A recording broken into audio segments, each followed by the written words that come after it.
Bonjour à tous, merci de nous retrouver pour ce nouveau numéro de VIP. J'ai la grande joie d'être en présence de Julie Andrieux. Bonjour Julie, bonjour Véronique, comment ça va? Bonjour à tous, ça va bien. Et on est chez Benjamin Trottin, au restaurant Little Italy à Versailles. Il a la gentillesse de nous accueillir sur sa magnifique terrasse. C'est vrai. Et on est un peu comme là-bas. Hein. Ah oui, c'est un endroit po' di Italia. Exotique, je dirais. Voilà, un peu italien. Hein. Voilà, Little Italy. Et du coup, ça tombe à pic puisque Julie sort un nouveau livre qui s'appelle Pasta, 70 recettes pour en faire tout un plat. Et oui, pourquoi pas. Bien sûr, excellente idée, chez Marabout. Ouais. Alors d'abord, nous on s'était vu la dernière fois pour A comme astuce, un livre de bonne copine, j'ai envie de dire. Ouais, C'est vraiment, mais Julie, j'ai l'impression que vous êtes généreuse. Vous aimez donner et non mais ça se sent. Vous aimez transmettre, vous aimez donner, vous n'êtes pas là à garder vos petits secrets. Hein? Bah non, c'est mon C'est métier vrai, de hein, vous donnez tout, promis. Oui, bien sûr. Ouais, sûr. Non, mais ça j'ai se voit. l'impression que les chefs aussi donnent tout. Mais même si on a envie de tout donner, c'est quand même un métier de transmettre. En plus. Et moi, c'est plus mon métier finalement encore que d'être chef, puisque j'ai jamais œuvré dans un restaurant. Et j'en ai pas le souhait, très honnêtement. J'aime bien garder ma liberté d'être le petit oiseau sur la branche. En revanche, j'observe, je grappille, je cuisine à la fois avec des amateurs dans la France entière, et puis auparavant, je l'ai fait dans le monde entier, et y compris en Italie avec des mamas. Et puis aussi, j'ai beaucoup côtoyé les chefs. Donc, le livre des astuces, c'était la quintessence de tout ça. C'est vrai, des petites astuces, des tours de main, à la fois de grand-mère et de grand-chef. Et puis là, vos expériences aussi. Mes expériences Voilà, c'est ça multiples. que je voulais dire, tout donner, c'est donner tous vos vrai. trucs, quoi. Ouais, Vos secrets, bah enfin, oui, voilà, parce que moi, j'ai beaucoup souffert. Je vous sers un coup, hein, on reste à l'eau, mais vous en voulez un peu? Oui, merci. J'ai beaucoup souffert quand j'ai commencé à cuisiner, il y a plus de 25 ans. Je connaissais rien. J'étais vraiment. Vous avez été élevée au néophyte. chocobéen et au coquillage Voilà. jambon. C'était la génération de nos mères qui s'étaient affranchies de la cuisine pour pouvoir s'épanouir autrement qu'en étant mère au foyer, femme au foyer. Bon, elles ont fait ce combat, elles ont mené cette lutte et elles nous ont permis aujourd'hui de nous remettre au fourneau tranquillement en se disant qu'on peut tout concilier, être à la fois voilà, une maman épanouie et puis en même temps cuisiner et pourquoi pas travailler pour ceux qui le font, qui choisissent de le faire. Mais donc voilà, moi j'ai été effectivement élevée plutôt aux produits industriels et mon enfance était nourrie de beaucoup d'autres bonnes choses et d'autres bonnes valeurs et donc il a fallu que je construise mon savoir culinaire toute seule. Donc j'ai eu effectivement la chance d'être assez vite adoptée par un éditeur qui était également critique gastronomique, donc j'ai commencé à goûter parce que moi j'aimais écrire, donc je me suis exprimée à travers l'écriture et puis ça m'a fait mon œil déjà et fait mon palais et puis très vite j'ai voulu cuisiner et là je me suis rendu compte que dans les livres on avait des recettes mais quand on n'y connaissait pas grand chose comme moi il manquait beaucoup de choses en fait, il manquait même l'essentiel justement, ces petits trucs, ces petits tours de main que les chefs tiennent pour acquis voilà. Et qui ne le sont pas toujours. Donc c'est vraiment là où je me suis glissée dans cette brèche. Il y a une faille. Voilà, en disant finalement n'importe qui peut se mettre à cuisiner. J'engage même ceux qui ne savent pas, qui n'ont pas reçu cette transmission comme moi à le faire. On tâtonne bien sûr, on va faire des erreurs, mais on va apprendre de nos erreurs comme dans tous les domaines. Mais enfin c'est bien d'être un peu pris par la main par quelqu'un qui a un peu d'avance et qui en plus qui parle votre langage. Parce que moi j'essayais d'éviter la terminologie des chefs, la rhétorique compliquée, tous les métiers en ont une. Mais là c'est vrai que quand on démarre, on est content de ne pas entendre parler de voilà, foncer son moule, chinoiser sa sauce. L'appareil. Ouais, l'appareil. Du coup, ce livre rebelote. Enfin, là, ce sont vos pasta. recettes. Alors, pasta, vous avez des origines italiennes. Eh oui. Voilà, déjà. Alors oui, j'avais une grand-mère italienne. Que l'on voit d'ailleurs, je pense qu'on verra sa photo de Mamina et moi. Et moi, c'est vrai que ma grand-mère a beaucoup compté parce que ma famille était réduite à ma mère et ma grand-mère. Donc, effectivement. Voilà, la place était importante. Et cette grand-mère était d'origine italienne. Elle était arrivée avec ses parents en France dans son jeune âge et ils s'étaient installés dans le sud de la France. Et elle y est restée toute sa vie, mais elle a gardé des liens très forts avec la culture, mais avec sa famille aussi, que je continue à voir d'ailleurs. Je suis allée à Rome, récemment. C'est Rome. Alors c'est Rome, Trévise, l'origine c'est vraiment Trévise, et après ils ont bougé de Trévise jusqu'à Rome et Milan. Et donc j'ai retrouvé des cousines et c'est très touchant. Maintenant je parle en italien un peu approximatif. Pas l'italien. Mais en revanche, c'est vrai que par la cuisine, qui ne s'intéresse pas à la cuisine italienne, bien sûr. Et là j'ai pu renouer un peu avec mes racines italiennes. Et puis bon, j'adore les pâtes, je crois qu'on les aime tous. Je crois qu'on s'en est aperçu. Quand on vous suit sur Instagram, on est à la pasta du mercredi. Absolument. Alors vous faites ça pour faire plaisir à vos enfants. Et pour Oui. vous faire plaisir aussi à vous et à vos amis, et tous les mercredis, on a une nouvelle recette de pâtes absolument fabuleuse. Alors ça va du plus simple au plus original, au plus compliqué. Enfin, donc vous nous les avez compilés en C'est gros. jamais trop compliqué. Non, Mais il y en c'est a vrai. qui sont un peu plus raffinés, qui pourraient effectivement trouver leur place dans un dîner un peu plus chic. Mais par ailleurs, c'est vrai que les pâtes, ça paraît simple. C'est un peu comme l'omelette, vous voyez. C'est ces recettes où on se dit, mais tout le monde peut le faire. Et qui relèvent quand même là aussi de tours de main qui font vraiment la différence.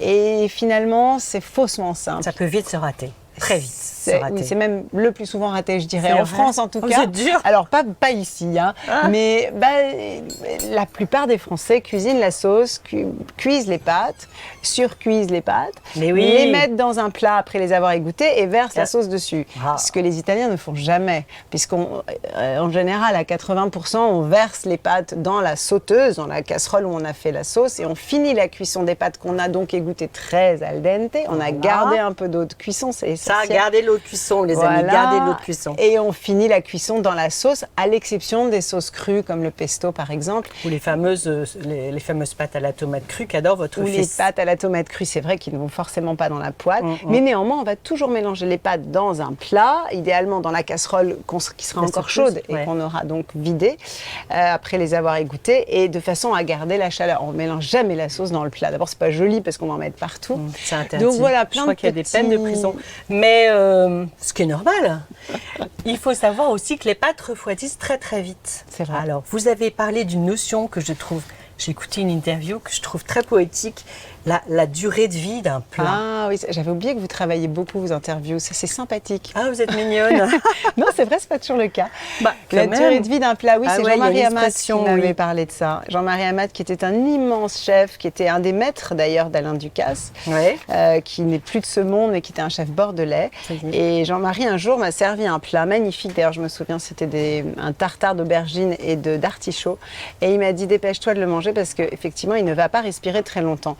Et il avait Respirer, carrément. tellement raison. C'est vrai que le plat, il a une vie. Il y a un moment où il y a une espèce d'apogée en fait, Oui. de ses saveurs, de sa texture, de sa chaleur, de sa température. Et si on discute, alors bon, ça se passe pas à 2 secondes près, mais enfin, si vraiment on oublie le plat, du coup, C'est moche. il sera, Ouais, ouais. il sera Il y a un truc en d'un moins. autre monde. quoi. Voilà. Voilà, tout à fait. Donc, c'est pareil pour les pâtes. Et c'est vrai, Oui. quand on voit les Italiens chez eux, mais ils regardent l'heure de cuisson, ils sont à cheval, mais comme c'est pas permis, ils font goûter à tout le monde et tout. Enfin, c'est une affaire d'État. Hein. On attend Incroyable. les pâtes n'attendent pas. Ben voilà, Ouais. c'est ça, exactement. Clairement. Et alors, Comme le risotto d'ailleurs. Le risotto aussi. Ah le risotto, oui. Bah une alors fois ça, que ça c'est m'étonne cuit- parce que c'est Ah non, ça tellement se réchauffe cuit, pas archi du cuit. tout. Ah non, justement, le risotto, il ne faut pas que ce soit trop cuit. En général, on dit que c'est 17 minutes et Pour pas de plus. vrai Moi, Il faut j'ai des sentir le grain. décontracts. Ah non, pas du Oh tout. mon Dieu, non, non, mon alors Dieu. là, J'ai c'est du encore boulot, plus j'ai du sérieux boulot. que la Vous allez pasta. nous faire un livre sur le risotto parce que j'ai des lacunes c'est là. vrai, peut-être. Alors, ce livre, donc 70 recettes de pâtes. Alors, il y en a qui sont quand même un petit peu bizarres. Moi, j'ai Alors, trouvé dites-moi. que celle au poireau, noisette, sirop d'érable, mais d'où ça sort cette recette Et au gros sel gris. Oui, alors quoi gris de quoi Le sel gris, Au c'est sel d'où non raffiné. Ah bah, vous le prenez à Guérande, à l'île de Ré, où vous voulez. Enfin, Bon, d'accord. français a priori, mais non Ok, ok. raffiné, pas Bon. blanc. Mhm. Il a plus de goût et plus de minéraux. Ok. Alors là, c'est vraiment sorti de mon esprit et puis surtout de mon placard. Souvent, les pâtes, Ça c'est un alors, peu des plats de reste. Donc, il y a des inventions. Ah bah oui, bien sûr, il y en a toujours des inventions. Alors quand je fais Moi, la je dis pas. carbonara, je n'invente pas grand-chose, si ce n'est que j'ai mon tour de main, mais Oui, bon, oui, qui est assez oui. semblable à ceux qu'on m'a transmis. pardon. Oui, bah... Non, bah, je mais comprends bon, mieux. Poireaux, vous savez, les légumes se marient bien avec le sucre. Oui, les alors- légumes confits caramélisés, ça marche bien. Alors c'est vrai que j'ai fait une émission au Canada. Drôle d'idée, bah voilà. Et qui mettent du sirop d'érable partout. Et vous aimez ça? Ouais, j'aime ça. Bon, enfin, j'en mets pas partout, en Non, revanche, j'espère. mais avec les poireaux, ça marche très bien. C'est Puis vous rigolo, avez vu que ça. les poireaux, ils ont un sucre naturel Oh. et quand ils sont bien confits, ils deviennent caramélisés. Donc j'ai voulu accentuer ça. D'accord. Et puis contraster avec le sel pour ce côté un peu caramel beurre salé. Et puis ça marche bien dans la pâte, mais selon moi. Mais il oui, faut tester, c'est à faut nous goûter. tester, bah, évidemment. Et quelle forme de pâte vous nous mettez avec ça alors Alors, je crois que Je me c'était souviens des pâtes longues parce que le poireau Pas les accepte fameux des pâtes litchis. longues. Ouais, Ce je qui est sais long plus. va avec le long. Ça, Bon, c'était bref. une recette d'il y a un certain temps. Je ne les ai pas toutes en tête. Je D'accord. me souviens de la combinaison de sauce. Après, quelle pâte C'est pas grave. Spontanément, le poireau, ça dépend comment on le taille en même temps, mais je ne sais plus. C'est pas très grave, on regardera. Et alors, ce que vous dites aussi, c'est que la forme de pâte, on l'a choisi en fonction de la sauce. Oui. Voilà. Oui, C'est alors quand même après, un peu mieux. il y a beaucoup d'Italiens qui vous disent qu'effectivement, une pâte, une sauce, j'irai pas jusque-là. Parce qu'à un moment, on va dégoûter les gens aussi des pâtes, On parce va qu'on se va pas calmer. tous avoir 50 variétés de pâtes en fonction de la saison et des ingrédients qu'on a sous la main. Mais oui, globalement, il y a des sauces qui sont mieux mises en valeur par certaines formes de pâtes. C'est vrai. D'accord. Bon, bah ça, c'est pareil, c'est écrit. Alors, qu'est-ce que c'est que cette mouche qui vous a-t-il piqué la vodka? Ah oui, c'est vrai Elle que... nous met de la vodka partout. Parce Non, qu'il y a une j'exagère. recette traditionnelle, je ne sais pas si elle remonte C'est très loin. russe, la vodka. C'est russe, mais il y a une recette italienne qu'on va trouver dans des restaurants italiens de pâtes à la crème, vodka et tomates. Ça alors. Ouais. Et je trouve que c'est une combinaison qui marche bien, tout en sachant que je n'aime pas la vodka. Déjà. Et donc j'ai voulu aller plus loin et j'ai goûté un jour une pâte à Venise d'ailleurs, une pâte qui était cuite avec une sauce pareille, une sauce tomate et servie avec un petit shot de Bloody Mary. Carrément. Et donc si je n'aime pas la vodka, je n'aime pas le Bloody Mary, mais j'ai trouvé que le petit shot dont il me disait il faut le verser au dernier moment sur les pâtes, et là ça rendait quelque chose de très intéressant. Et un peu comme le gravlax qu'on va mariner souvent avec un petit trait de vodka. Et ça apporte une amertume et ça va contribuer à liquéfier un peu la sauce qui a toujours tendance à se sécher au bout de quelques minutes. Figé. Et donc voilà, j'ai trouvé, en fait c'était surtout pour le geste, pour cette idée d'un poil de cocktail dans les pâtes. C'est rigolo, ouais. Un poil de folie quoi. Bah ouais, dingue, trop dingue. Bon, bah alors j'ai Avec compris. modération, bien sûr. Bah oui, nos Enfin, deux amis. là on parle d'un doigt. Bah, un petit doigt, voilà. Bon, bah écoutez, tout ça. Alors moi, j'ai des questions, questions un peu bêtes, mais tant pis, j'y vais. Alors, carbonara, crème fraîche ou pas crème fraîche? Ah bah alors, si vous voulez fâcher les Italiens, vous mettez de la crème. On veut pas les fâcher. Mais alors moi je n'en mets pas parce qu'on m'a expliqué qu'on n'en mettait pas. Bon, bah, c'est non, alors c'est non. maintenant entre nous, ce que je n'ai pas mis dans le livre, c'est qu'un tout petit trait de crème à la fin. Ça ne nuit pas. Ça ne nuit pas forcément. Mais c'est vrai que je le fais rarement, mais j'ai remarqué que pour les enfants. Quand il n'y a personne pour vous voilà. voir. Parce que c'est vrai que le guanciale qu'on a l'habitude d'utiliser donc c'est la bajou de cochon séché, ça a un goût fort. Donc quand je le fais pour les enfants, disons que la crème atténue un peu ce côté charcuterie un peu puissante. Mais voilà, c'est plutôt sous cet angle-là. Mais la vraie carbonara ne contient pas de crème, c'est sûr, et encore moins de lardon. Hein. Oh là, oui. Et alors, vous nous dites un truc qui est très intéressant, c'est que sur les paquets de pâtes, les modes d'emploi de temps de cuisson en France sont plus longs qu'en Italie. Ah oui, oui, clairement. Voilà. Les pâtes françaises. Parce qu'on est habitués, nous, à avoir des pâtes trop cuites. Ouais. Donc attention, messieurs, dames.